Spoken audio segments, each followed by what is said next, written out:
Hi guys, today we're going to install a Fan-tastic vent. We've had this in our last camper and it is fantastic. We bought this, it did have a stovetop here, but it was generic, so we put in this one. As you can see, there's no way to vent anything out of it. This is all you have, and that does not have a fan to suck it out. So we're going to go ahead and show you how we install one, and let me know what you think.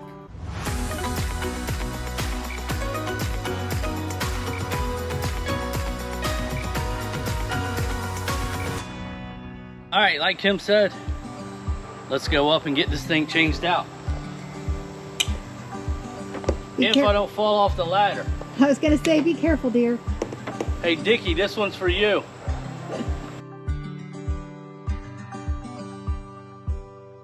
We made it! Yay!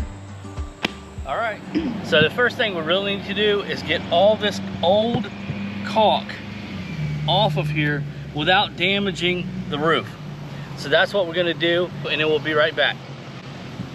Guys, I just wanna point out to you, I wanna show you this, that as we're taking this caulk off, it's ripping the roof underneath the caulk. That is raw plywood. The caulk is so, I guess, stiff to this that it's ripping the roof. Or the roof is so thin, I'm gonna go with the roof is so thin that it's tearing the roof with the caulk. But it's fixable. It's definitely fixable. It's fixable. It's just one more hurdle that we have to do. So, anyway.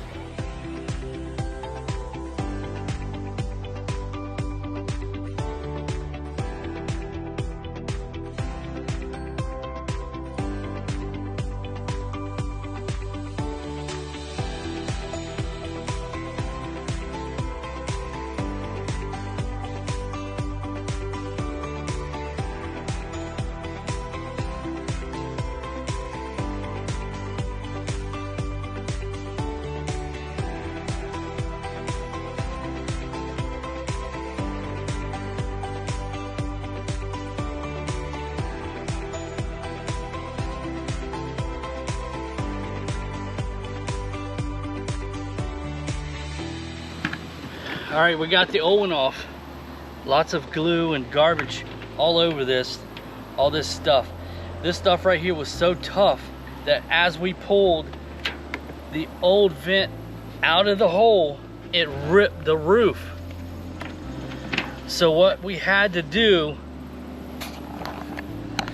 was cut the roof. I took my razor knife and cut the roof all the way around to be able to get this thing out, because what it was doing was taking the roof and peeling it backwards. I didn't want the roof to be peeled back any more than it already was, so that's where we're at. What we're gonna do now is I'm gonna clean this area, and then we're gonna take this waterproof tape and we're gonna run it down inside of there, and then we're gonna take the vent and put the vent on top of this stuff. We're gonna take a little bit of this, put it underneath, just like this. It's the gray sealant, just like this. We're gonna squirt this on the bottom. It's my neighbor on his motorcycle rolled by. After we squirt the gray on the bottom and let it set and seal, screw it down, and then we're gonna take the white lap sealant and put it on top of all the screws. We'll do all that and we'll be right back. That's if it doesn't rain, because now they're calling for thunderstorms. Yay! All right, so we are ready to install this vent back in the hole. We have all the weatherproof tape down all the way around. Now we have this weather adhesive tape here that's going to go from here there. I do want to point out one thing. Make sure when you install this, you install the hinge side to the front of the RV. Don't put it to the back, because it'll open up the wrong way. Not a good thing. So anyway, let's get this thing in the hole.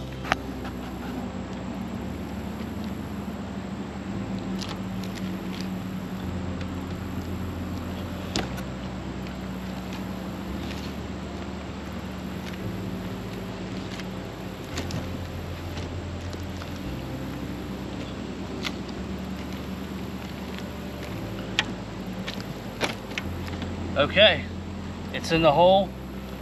Now we're gonna get these screws, screw it down all the way around, and get this thing sealed up before it starts to rain. I just felt a raindrop on my arm. So we're gonna get to that and we'll be right back. One thing you don't want to do is over tighten those screws and bust that plastic flange.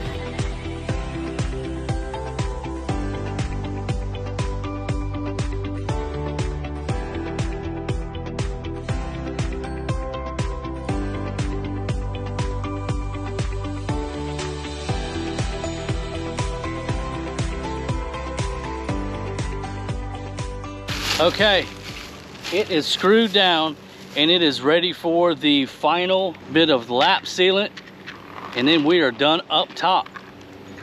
As you can see, I went ahead and put the lap sealant on it, the lap sealant white, used the whole tube all the way around. I dotted the screw heads first, then I went around the bottom edge, sealed the edge, and then I drilled, and then I just put another layer on top, and everything seems to be panning out just the way I want it. So that's the finished product on top. Anyway, now I have to go down and we have to run some electrical to this thing because there was no electrical for this Fan-tastic electric vent. Okay, so now that we have finished the outside, now we have to do the inside, and that means that we have to take this wire, this vent, ow, damn. Something up there sharp got me. Anyway, this vent that was in here before was just a manual crank up. It didn't have any power. So this is the Fan-tastic, which requires power. And I found some wires right here within that. How lucky that I've got to cut, splice together, and we should be good to go. This finger thing's kind of bothering me. I believe I hit something sharp. Anyway, I'm gonna go ahead and get to that and I'll be right back. Go there. Right there. Oh, I forgot to turn the lights off. Number one, always remember to turn the power off, which I did not do, and just clip the wires while they were hot. All right, so there it is. It's all wired together. Running. It's got a thermostat switch. There's your speed control, 1, 2, and 3. It also has right here, one way is a vent out, and if you push it the other way, it actually draws air in. That's pretty cool. So there it is. When we get this thing put back together, we're going to show you the finished product. Well, what do you think? I love it. So that will conclude this week's adventure on putting up an electric fan. And we really needed it. The electric exhaust fan that didn't come with the camper originally. So how are you supposed to vent out the exhaust from all the smoke from your stove? But anyway, that's going to do it for this one. If you like the video, or if you made it this far, you must like us, or you feel obligated. Thanks, Mom. But anyway, that's going to do it for this week's video. On behalf of Jovi, Kim, and myself, we will see you on the next one.